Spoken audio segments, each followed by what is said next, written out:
there, my name is Samuel and welcome back to another video. And today we shall finally be taking a look at the 71747 Beekeeper's Village, which does contain 632 pieces, 5 minifigures, and this did originally read up £45, $50 and €50. And finally, we shall be taking a look at this set. Honestly, due to like the lighting, I don't know what it is. Maybe if anyone has any insight, please, it will be really helpful. When it goes grey outside, it's like all the light comes in, it like refracts all the light, like the light grey rays on the set, and it makes it just look really blurry. Like here we can actually see what we're looking at, but it will just get really blurry. And I actually did film the intro and a bit of it, but I was like, nah, this isn't gonna work. So yeah, hopefully this will be work out really well. But yeah, this is from Ninjago The Island, which honestly, it's a bit weird at the minute. It's not actually season 14 exactly, because as Tommy Andreasen said, they don't really count seasons anymore, so it's just more expanding the story. But yeah, we as a community, I don't know, it's just like a thing calling it season 14. But anyway, this set honestly is really awesome, and yeah, it's such a great set. Not accurate though, that I will talk about that in the outro, but it does contain coal, which is exclusive to that set, so that is really awesome. So let's take a look at the minifigures and the build itself. Which, taking a look at the Ninja, you can see we have Kai, we have Cole, and we have a Jay, which of course Cole is exclusive to this set, so that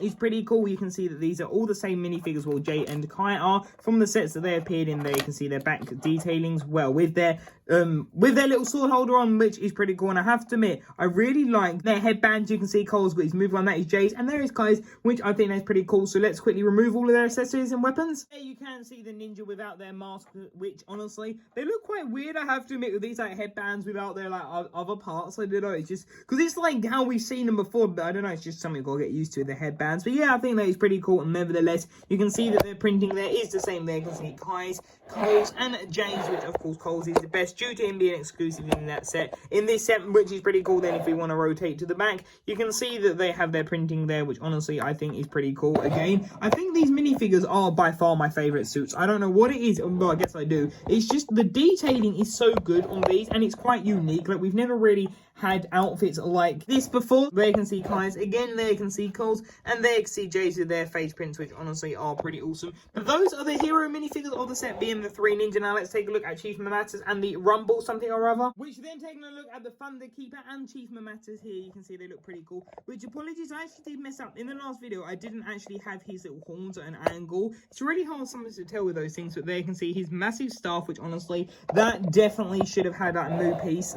Again, it's like the villains have definitely had, like, I would say, just a downgrade in the sense of not always having an exclusive mold, which I definitely do want to do a video on that at some point. But there you can see the Thunder Keeper, which is pretty cool. You can see his printing there is of course different to Chief Mamatas's, because he isn't the chief. There you can see that pretty cool detailing there on the back and the front, and he has a little white marks on his head, and there you can see that mask. And then Chief Mamatas honestly is such a great minifigure. The detailing is just really well done, well, definitely on all of these, but there you can see that all of his printing, which it's a shame that the cape wasn't actually like the harder material. Really, it should have had some printing on the inside. That definitely could have looked a lot better, and that would have done really well. And then sort of, you can see the print is a little bit crooked on the legs. You can see a bit more purple that side than the other. But then moving up there, you can see his face again with the little headdress there, which is really cool. You can see he doesn't look too pleased there, and then he looks really angry there, which it would have been nice to get maybe a neutral expression, or get a completely different head, maybe one that's neutral and happy in this set, because he isn't always angry. He's quite an understanding person once they like figure out the actual situation. So that is Chief Mamatas, which honestly I think is a really good minifigure.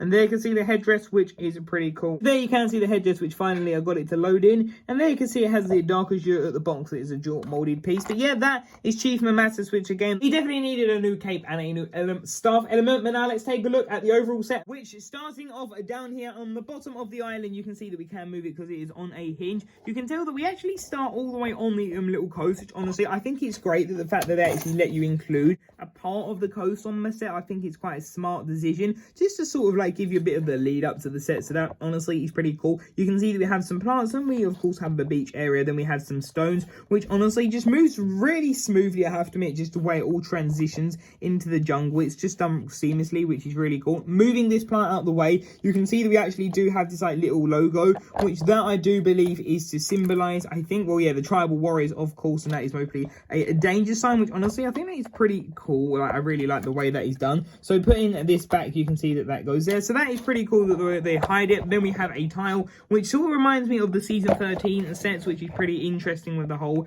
game element, even though it didn't really implement into the show. You can see moving on to here, you can see we have this little like death trap area, which honestly is so brutal. Look, they got all these like spikes and everything. It's a shame that we didn't see something like that. I know it'd be a bit dark for Ninjago, but it would have been cool to see. And yeah, that is literally because what happens is, for some reason in this set, they tie up their victims. Wow, this is really going like quite old fashioned. I mean, literally hang them above a spiky pit, which honestly is quite dark for Lego, I have to admit. And you can see the skull of the poor fella who was last there. So that honestly is not good. Poor whoever that is, and poor Jade, but thankfully we let him go free. Which then here you can see the tree, which is a little bit weird, and it's hard to get it to get straight. I guess the pipe pieces do move a bit, but it just looks really weird just how skinny this tree is. Like, it doesn't make sense. I would have preferred another Technic tree, which this Technic tree I think is actually pretty cool. I like the way it's done. Then you can see that we have the little cannon element, which I think is pretty cool. And yeah, this honestly is pretty cool. Wow, this is so dusty. That is really annoying already, but there you can see that in the plants and everything. So yeah, I think this is done really nice at the back. And yeah, I think this is just a really well done area. You got a bit more space back here, but nothing for it. There's a Technic pin, does cover that up. And you got this shooter, which if you want to know how that is, you just press it in and it rapidly fires out all the smooth 1x1 tile studs. But obviously we don't want to do that because we don't want to lose them. But yeah, that is pretty cool. But the idea is that you can put them there, and there is a play feature, so that sort of does rock. But the weirdest part is that it doesn't do much. It literally rocks back and forth, and there's no reason to why it rocks back and forth, which is quite weird, like why they did that. But anyway, I still think that's pretty cool. I guess maybe you could flick it a little bit. I guess if you added J here, I guess we could sort of like, yeah, okay, we can like knock him off a bit. So that actually does work a lot better than I thought. But yeah, that is this island, which I spent quite a bit of time looking at this. Now let's take a look at the main build, which then moving on over to the left hand side, you can see that we have this massive like serpent looking head, which honestly this is so inaccurate. It is kind of a pattern. Like, this should absolutely be a lot more bigger. The totem should be in there, then the actual little sea throne should be in there. It should have a lot more space, than the actual like three-headed thing should be somewhere else. There should be more jungle, and it's sort of like the castle of the Forsaken Emperor. That is completely inaccurate. It's quite weird just how they are getting really inaccurate lately. But anyway, here you can see that with the lava trail, which looks pretty interesting. We have this 2x3 tile, which is pretty cool. Then you have this little head, which you can tell that is done on the side, the snot technique, which is pretty cool. And then you can see that what the head looks like, which honestly, it looks really cool, don't get me wrong, but I just don't like how it's just so small. It definitely should be bigger, should be more prominent to the set. So that is pretty interesting how they've done that. And this rockery, I have to admit, is really cool. I like just how it's done. I think it is really neat. You can see we have some plants and more on the beach than the lava, and I really like that. That inclusion of the little weapon part, the hand part, is really cool. Sorry, I can't remember what that's called. The power blast piece, which is really interesting. I still don't remember that when that got implemented, which is quite weird to think about. But anyway, here you can see that we have this little shield, which I think is pretty cool. And yeah, we have one of the lightning staffs, which they easily should have used to spearhead from the Nexo Knight theme. So I'm a bit annoyed that we didn't get that used more often for these. It's like the weapons were definitely inaccurate on this season quite heavily, which is a bit annoying. But then moving up to the stairs, you can see that we have these, which are basically the same build as the Temple of the Air Jitsu, which honestly is pretty cool. I really like that they've done that, because I really do like that set. So there you can see that, which is pretty cool. And then taking a look, you can see that we have the throne up here, which is pretty cool. He has one of his little lightning staffs, and we can see Chief Mamatus just sitting there, which is pretty cool. And finally, I said Chief, not King. But there you can see that we have this little fire pit again, which I think that is pretty cool again. I really like this set. I think it is really cool. You can see that there. And then you can see the 3 different heads. That looks really cool. We'll take a look at that in a minute. But yeah, that is where Chief Mamatus does sit, and you can see his little emblem there, which honestly, this is just so inaccurate, this throne. It's really annoying just how inaccurate they get. I know that it still looks accurate to what it is as such, but in the sense of like the whole aesthetic, it's definitely inaccurate. And then this I will actually show you. So what you can do, you move, if we quickly zoom on him, you can actually just pull the whole thing off, which is pretty interesting, and it does rock around on there. So that is pretty interesting. So there you can see all of the rockery detailing, which is pretty cool. I have to admit, I do like the look of, which there you can see all the rockery detailing, which is pretty cool. And that simply just rocks back and forth, which I don't exactly get. I do think that is a bit pointless, like why it does that. And it is annoying because that really shouldn't be there. Like, there's definitely some things that the positioning on the set is quite annoying, I have to admit, the way it's done. And then this actually does open up, which is pretty cool, I have to admit. I like the way it opens up. It's just quite a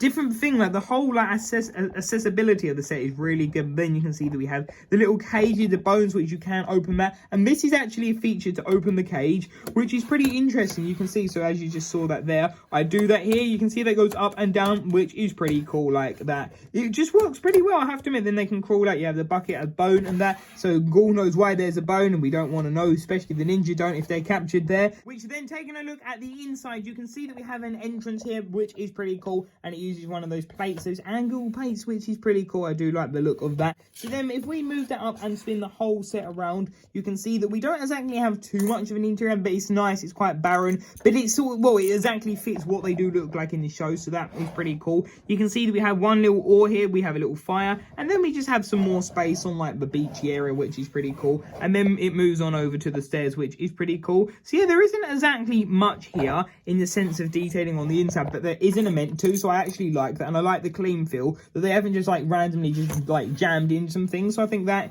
is pretty neat. Like, I like the look of that, and you can see, of course, you have to shut that up properly for it to go. But then now if we actually take a look at this, which, taking a look at this, you can see that we have the little totem, well, the big totem. Actually, it should be a lot smaller really. On the top, it's kind of weird just how it is literally shoved on the top with one of those pins. So if you do want to remove that, you simply just can do that. I'm not exactly sure if I'm going to keep it removed or not, but it might look better. Or honestly, I think it will look better. It's just weird just how it is literally shoved on the top. But you can see that we have the three totems, which we have the top one, the middle one, and the bottom one. So that is pretty cool, that the fact you can literally just like pull them all apart and do it separately. Which the issue is, the pins just kind of like, the pins just stick out quite a bit. But anyway, that is the first one you can see, which is pretty cool. You can see the sticker there. I really like the look of that. The arms are pretty cool. Yeah, everything about it is genuinely really nice. I like the look of it. You can see the lightning and everything. So yeah, that one I think is actually pretty cool. Like, it looks good. Though I think the blue, I guess it does fit in, but sometimes it looks just a bit too bright. But anyway, there you can see that one with the teeth, which is pretty cool. And yeah, I do like the look of these. It's just,